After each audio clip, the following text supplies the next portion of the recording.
नमस्कार, सुप्रभात मित्रांनो.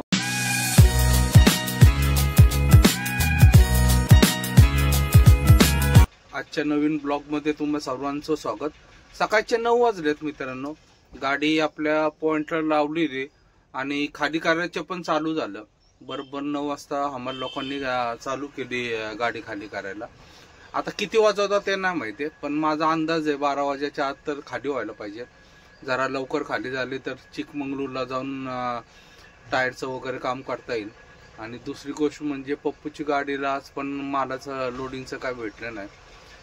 शुक्रवारपासून जरा कमी गाड्या जातात. आज फार बुधवार आहे कारण की निलेश सांगत होता की शुक्रवारपासूनची एक गाडी आहे ती अजून भरली नाही. त्याच्या पुढे एकच गाडी आहे, त्याच्यानंतर त्याचाच नंबर आहे.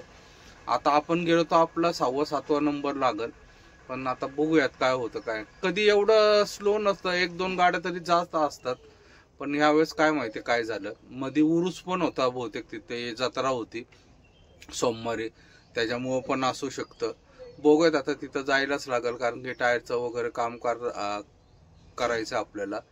तर बघूयात इथं किती वेळ लागतो आणि मग निघूयात मित्रांनो. 10 वाजलेत मित्रांनो सकाळचे.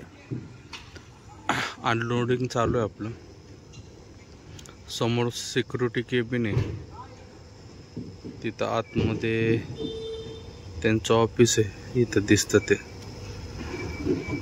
बाकीचं सगळं हे लोकल गाड्या भरतात. ते या सगळ्या लोकल गाड्या भरणं चालू आहे. आपली पण गाडी खाली झाली, अर्ध्याच्या वर झाली आहे बघा.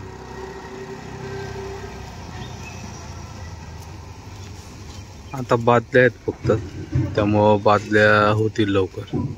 जास्त गाड्या नाहीत. समोर एक गाडी आणि अजून 2-3 गाड्या आहेत अनलोडिंगसाठी, त्यामुळं लवकर व्हायचे चान्सेस आहे. अजून तासभरात होईल असा अंदाज आहे. पण त्यांच्या मूडवर असतं, मधूनच चहासाठी ब्रेक घेतात, काय करतात त्याच्यामुळं सांगता नाहीत. पण 12 वाजेच्या आत तर 100% होणार. बघूयात, जेवढं लवकर होईल तेवढं चांगलं, कारण की पुढे जाऊन परत टायरचं पण बदलाबदलीचं काम करायचं आहे. बघूयात किती वेळ लागतो मित्रांनो. 11:15 वाजलेत. गाडी खाली झाली, रिसिव्ड वगैरे सगळं भेटलं. निघालोय मी आता. खूपच लवकर केली. माझा अंदाज होता 11, 11:30, कारण की 11 वाजता तिथं नाश्त्यावाला येतो. परत तो नाश्त्यावाला आला की परत अर्धा तास वगैरे जरा टाइमपास होतो. पण त्याच्या अगोदरच केली. बादल्या होत्या अर्ध्या, त्याच्यामुळं लवकर झाले. बॉक्स सगळे असते तर जरा उशीर झाला असता, पण अर्ध्या बादल्या असल्यामुळं पटकन होते. बादल्या असलं की त्यांना जरा खाली करायला पटपट होतं. जाऊयात आता. बघूयात कुठं टायरवाला जर रस्त्यात कुठं भेटला जो सगळं करून देईल तर इथंच रस्त्यातच करूया, नाहीतर चिकमंगळूरला जाऊन बाकीचं सगळं काम करूया. तर जाऊयात मित्रांनो. अजून नाश्ता वगैरे काहीच नाही झाला. आता बघूयात, नाही तर डायरेक्ट जेवणच करायचं मध्ये कुठं भेटले तर. त्याच्या कामात आता कशी प्रगती झालेली आहे. सगळं मशीन वगैरे गाडी कुठं थांबली आणि कुठं सिमेंट टाकत आहे. पहिले नंतर केवढा प्रॉब्लेम यायचा. आज सकलेशपूरचा रोड 4 वर्ष झाले असतील खराब. ते खराबच आहे. 4 नाही, त्याच्यापेक्षा जास्त वर्ष झाले. काम चालू आहे बऱ्यापैकी आता, पण कधी पूर्ण होईल ते सांगता येईल. मँगलोर ते हसन हा रस्ता आहे. हा एवढी बेकार अवस्था आहे ना रोडची. हे तरी ठीक आहे, घाट चढून वरती गेलो की त्याच्यानंतर घाट सकलेशपूर पर्यंत कमीत कमी 2 तास तरी लागतात. एक 20 किलोमीटरसाठी 2 तास जातात. एवढा खराब रस्ता आहे. फार म्हणजे फार बेकार कंडिशन आहे. काय थोडेफार पॅचेस झालेले आहेत. कित्येक वर्ष या रस्त्याचं काम चालू आहे. मला तर वाटतं तो सकलेशपूरच्या साईडचा घाटाच्या नंतरचा रस्ता आहे तो 7 ते 8 वर्ष झाले तसंच अवस्थेत आहे. तुम्हाला दाखवतो मित्रांनो तिथं पण गेल्यानंतर काय रस्त्याची कंडिशन आहे. तरी बऱ्यापैकी होत आलंय आता.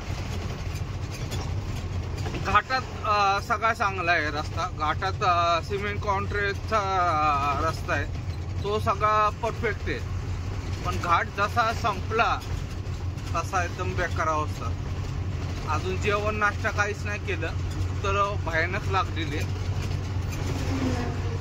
पुढं घाट जिथं चालू होतो घाटाच्या पायथ्याला हॉटेल वगैरे, आता तिथं जेवण करूयात, पोचूयात लवकरात लवकर. सकलेशपूर वगैरे पास करून आलो मित्रांनो. आता बेल्लूरच्या रोडला आहे. सकलेशपूर वरून बेल्लूरला जो रस्ता जातो त्या रस्त्यावर आहे आता. बरोबर छोटस जंगल आहे. जंगल म्हणजे कॉफीच्या बागा आहेत दोन्ही साईडला. ही सगळी कॉफी आहे, मध्ये सगळी कॉफी आहे. परत खायचे पान आहे, त्याचे झाड आहेत. सिग्गर रस्ता आहे सगळा, पण चांगला रस्ता आहे. डायरेक्ट बेल्लूरला निघतो. नाही तर पहिले आम्हाला हसनला जायला लागायचं आणि परत हसनवरून बेल्लूरला येऊन मग चिकमंगळूरला. हा रस्ता डायरेक्ट बेल्लूरला निघतो. रस्ता सिंगल आहे पण रस्ता चांगला आहे. जास्त ट्रॅफिक वगैरे पण नसती. एकांती रोड आहे एकदम. साधारण 5 वाजेपर्यंत पोहोचायला पाहिजे आपण चिकमंगळूरला. टायरवाला काम करतो का नाही 5 वाजता गेल्यानंतर ते पण बघायला लागेल. नाही तर उद्या सकाळी येताना ऑफिसला गाडी घेऊन यायला लागेल आणि मग सकाळी काम करून घ्यायला लागेल. पप्पू येतील ऑफिसचे, तर त्यांना फोन केला, बघू काय होतं. आज झालं तर बरं होईल. बघूयात गेल्यानंतरच कळत. सगळं कॉफीच्या बागा आहेत मित्रांनो या एरियामध्ये. आजूबाजूला सगळी कॉफीच आहे.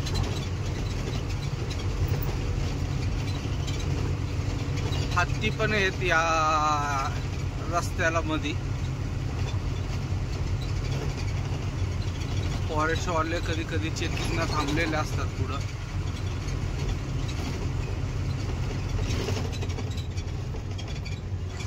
जाऊया मित्रांनो. छापायची इच्छा झाली पण आता बेल्लूर शिवायामध्ये आधी काय भेटणार नाही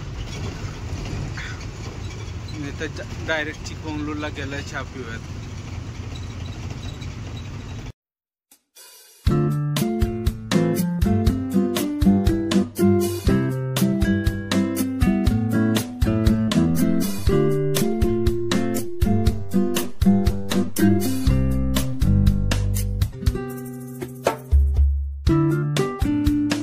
मित्रांनो सकाळचे 7 वाजलेत. आलोय आता ऑफिसला मी. काल संध्याकाळी बरोबर 5 वाजता आम्ही चिकमंगळूरला पोचलो. पहिले टायर वगैरेचं किरकोळ कामं करून घेतली. त्याच्यानंतर पार्किंगला गेलो. भरपूर गाड्या, आपला 6वा नंबर आहे. माझ्यामध्ये 1-2 दिवस तरी जातील आपली गाडी भरायला. सगळेजण भेटलो, मग निवांत गप्पा मारत बसलो होतो. पप्पूची पण गाडी होती. सगळ्यांनीच आम्ही मिळून सगळं गाडीचं टायरचं वगैरे काम केलं. त्याच्यातच वेळ गेला. आता आलो पार्किंग ऑफिसला. आता बघू काय होतं काय नाही. कमीत कमी समोरच्या तरी गाड्या 1-2 हल्ल्या पाहिजेत. आणि लोकलच्या पण गाड्या आहेत, गावातल्या पण गाड्या आहेत. 2-3 तरी गाड्या त्यांच्या असतील. त्यामुळं जरा अजूनच अवघड विषय झाला. ही तर उरूस चालू आहे, जत्रा चालू आहेत आजूबाजूला गावात. त्याच्यामुळं गाड्या भरत नाही असं त्याचं म्हणणं आहे ट्रान्सपोर्टवाल्याचं. आता बघूयात जाऊन काय होतं आणि काय नाही. तर मित्रांनो आजचा व्हिडिओ इथं संपत करतो. व्हिडिओ आवडला असेल तर लाईक, शेअर आणि सबस्क्राईब नक्की करा. जय महाराष्ट्र, जय हिंद.